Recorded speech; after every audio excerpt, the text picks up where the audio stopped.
ครับก็มีแฟนเพจท่านหนึ่งนะครับเขาไปเที่ยวที่แสมสารนะครับแล้วเขาก็บอกว่าเอ้ยมีเข็มทิ้งอยู่ในทะเลด้วยเหรอนะครับแล้วเขาก็ถ่ายรูปมา3-4รูปซึ่งในรูปนั้นนะก็เป็นเข็มฉีดยานะครับมีหลากหลายขนาดนะครับเต็มไปหมดเลยนะครับเราก็เลยบอกเฮ้ยแบบนี้มันทำให้คนมีโอกาสถูกทิ่มตำแล้วก็สามารถติดเชื้อได้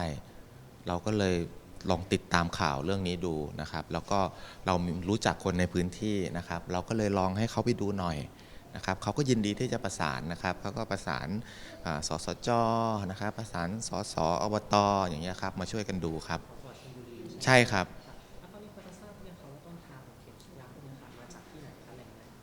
แต่หลังจากนั้นนะครับเขาก็ไปช่วยกันงมครับทั้งงมทั้งช้อนนะครับแล้วก็มารวมกันปรากฏว่าได้3 ถุงแบบใหญ่ๆเลยนะฮะแล้วก็เข็มฉีดยาเป็นร้อยๆเลยนะครับพอเอามาดูแล้วปรากฏว่ามันเป็นเข็มที่ใช้ในการทำเมโสนะครับฉีดโบท็อกซ์เข็มร้อยไหมนะครับแล้วก็มีหลอดเลือดนะครับที่เขาเรียกว่าเพทเลตริชพลาสมานะครับคือก็ทั้งหมดทั้งมวลนะครับส่วนประกอบเหล่านี้เกี่ยวกับสถานเสริมความงามนะครับเราตัดพวกเรื่องเบาหวานเรื่องการใช้ยาเสพติดอะไรออกไปเลยก็เหลือแค่สถานเสริมความงามทีนี้สถานเสริมความงามเนี่ยครับส่วนใหญ่ก็จะได้รับการรับรองถ้าได้รับการรับรองแล้วเนี่ยการกำจัดขยะติดเชื้อเขามีอยู่แล้วจะมีระบบขั้นตอนอยู่แล้วนะครับถ้าได้รับการรับรองแต่มันจะมีอยู่2อันที่แบบน่าสงสัยนะครับก็คือคลินิกเถื่อนนะครับอันที่2ก็คือหมอกระเป๋านะครับซึ่งมีเยอะมากทีนี้พอเขาไม่มีที่จะทิ้งใช่ไหมครับเขาก็อาจจะไปทิ้งรวมกับขยะอื่นๆหรืออะไรก็ไม่ทราบแหละที่มันมาสามารถทิ้งในทะเลได้อะเราก็ไม่รู้ว่าเขาทิ้งยังไงอันนี้ต้องรอสืบสวนต่อไปครับครับผมโอ้เกินอันตรายมากครับเพราะว่ามันมีไซลิงค์หรือว่ามีหลอดอะไรต่างๆเนี่ยที่มีเลือดอยู่ภายในด้วยนะครับแล้วก็เพิ่งทิ้งด้วยนะฮะดูจากตัวเลขวันที่ข้างหลอดอ่ะมันไม่นานเองเพราะฉะนั้นน่ะเชื้อโรคต่างๆเนี่ยมันก็ยังคงอยู่เพราะฉะนั้นถ้าเราไปสัมผัสหรือไปโดนเนี่ยแม้แต่คนที่ไปช่วยเก็บเนี่ยนะครับถ้าโดนทิ่มแทงเข้าไปเนี่ยโอกาสติดเชื้อที่ติดต่อทางกระแสเลือดก็มีเยอะมากเช่นไวรัสตับอักเสบ B ไวรัสตับอักเสบ C ซิฟิลิสหรือแม้กระทั่งร้ายแรงที่สุดก็คือ HIV ครับโอ้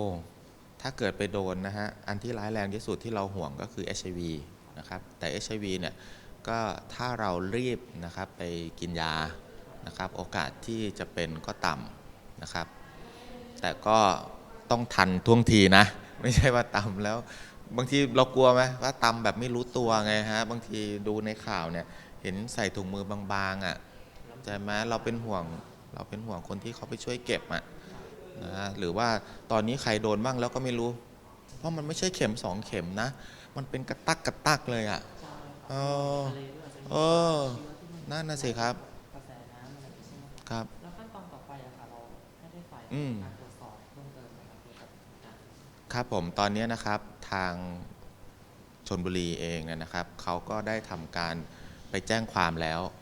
เรียบร้อยนะครับลงบันทึกประจำวันไว้แล้วก็คงจะไล่ติดตามหาต่อไปเพราะว่าบางหลอด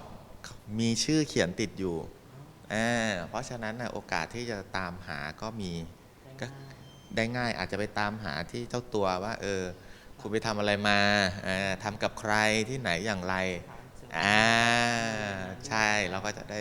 สืบทราบไปได้ถ้าชื่อตรงนั้นตรงตามที่เขียนไว้จริงนะครับอืมครับผมก็ถ้าเกิดใครยังเป็นคลินิกเถื่อนอยู่ก็ให้เลิกซะหรือไม่ก็ไปทำการขอนะครับให้ถูกต้องนะครับแล้วก็